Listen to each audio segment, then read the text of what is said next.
Hello everyone, start off by making a ponytail, then section out the hair into 4 parts and then make a braid on one of the parts. After you finish one braid on one side, then take the other section of hair that is on the left side and include that in your 3-part braid. As you move forward, keep alternating between the left side and the right side. Once you reach the bottom, it should look like this.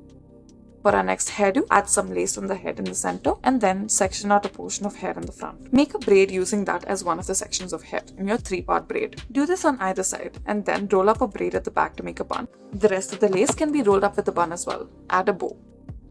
For our next hairdo, start off by combing the center of the hair and then take a small portion of hair and add a clip to it.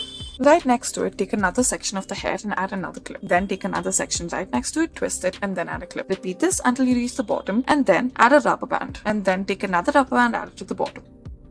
For our next hairdo, start off by making a ponytail and then section out the hair into 2 parts in the ponytail. Then take part of the first part and then make it go under the second part. Once you come out from the other side, roll it over the first part again. This way you're using the same strand of hair, however using more volume as you go forward. Make sure that you tie it tightly as this braid is very easily to come off, especially because sections of the hair may begin to pop out. This is how it should look. Thank you for watching.